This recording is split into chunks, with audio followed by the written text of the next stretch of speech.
भगवत गीता सभी पौराणिक एवं मान्य शास्त्रों में सर्वोत्तम है। जो लोग पशु तुल्य हैं, उनमें न तो पौराणिक शास्त्रों में प्रति कोई श्रद्धा और न उनका ज्ञान होता है, और कुछ लोगों को यदि उनका ज्ञान होता है और उनमें से वे उदाहरण देते रहते हैं कि किंतु उनमें वास्तविक विश्वास नहीं करते। यहाँ तक कि कुछ लोग जिनमें भगवत गीता जैसे शास्त्रों में श्रद्धा होती भी है, फिर भी वे न तो भगवान कृष्ण में विश्वास करते हैं, न उनकी पूजा करते हैं। ऐसे लोगों को कृष्ण भावनामृत का कोई ज्ञान नहीं होता। वे नीचे गिरते हुए उपयुक्त सभी कोटि के व्यक्तियों में जो श्रद्धालु नहीं है और वे सदैव संशयग्रस्त रहते हैं, वे तनिक भी उन्नति नहीं कर पाते। जो लोग ईश्वर तथा उनके वचनों में श्रद्धा नहीं रखते, उन्हें ना तो इस संसार में और ना पापी लोग में कुछ हाथ लगता है, उनके लिए किसी भी प्रकार का सुख नहीं। अतः मनुष्य को चाहिए कि श्रद्धा भाव में शास्त्रों के सिद्धांतों का पालन करे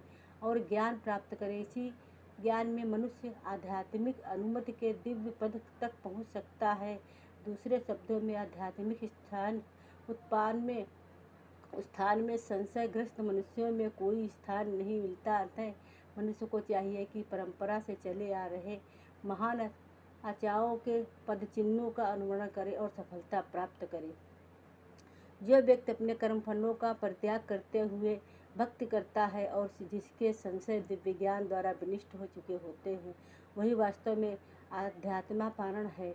मन धन जय यह कर्मों के बंधन से नहीं बंधता।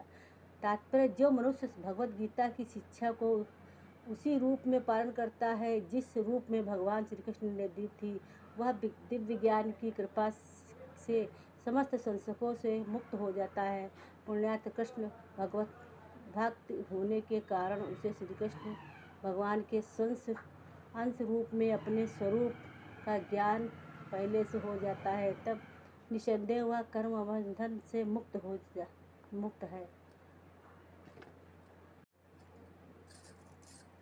तब तुम्हारे हृदय में ज्ञान के कारण जो संशय उठे हैं, उन्हें ज्ञान रूपी शास्त्र में काट डालो। हे भारत, तुम लोग योग से संबंधित होकर खड़े हो जाओ और युद्ध करो।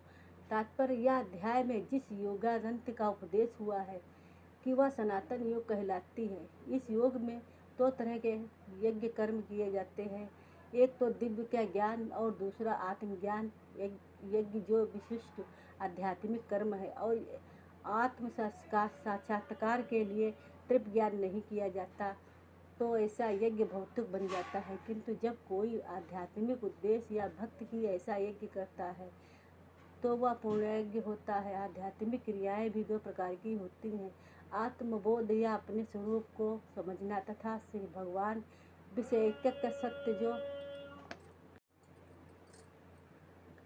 जो भगवत गीता के मार्ग का पालन करता है वह ज्ञान की इन दोनों श्रेणियों को समझ सकता है। उसके लिए भगवान के अंश स्वरूप आत्मज्ञान को प्राप्त करने में कोई कठिनाई नहीं होती। ऐसा ज्ञान लाभप्रद है क्योंकि ऐसा व्यक्ति भगवान के दिव्य कार्यकल्पों को समझ सकता है। इस अध्याय के प्रारंभ में स्वयं भगवान ने अपने दिव्य कार्यकल्पों को वर्णन किया है।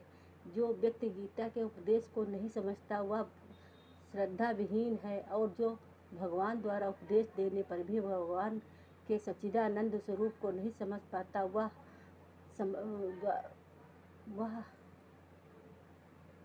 समझना चाहिए कि वह निपट मूर्ख है। कृष्णामृत के सिद्धांतों को स्वीकार करके अज्ञान को क्रमशः दूर किया जा सकता है।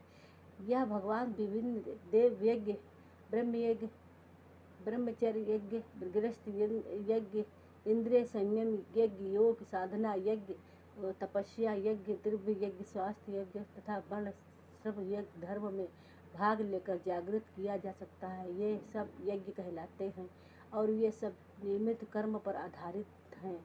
किंतु इन सब कार्यकल्पों के भीतर सबसे महत्वपूर्ण कारक आत्म साक्षात्कार है।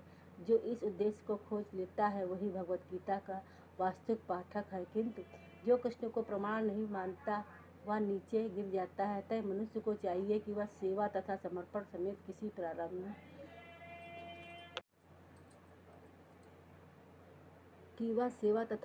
समेत किसी प्रामाणिक गुरु के निर्देशन से भगवत गीता का अन्य किसी शास्त्र का अध्ययन करे। प्रामाणिक गुरु अनंत काल से चली आने वाली परंपरा में होता है और वह परमेश्वर के उन उपदेशों में तनिक भी विषय नहीं होता है जिन्हें उन्होंने लाखों वर्ष पूर्व सूर्यदेव को दिया था, और उनमें भगवत गीता के उपदेश इस धाराधाम में आए। अतः गीता में ही व्यक्ति भगवत गीता के पथ का अनुसरण करना चाहिए और उन लोगों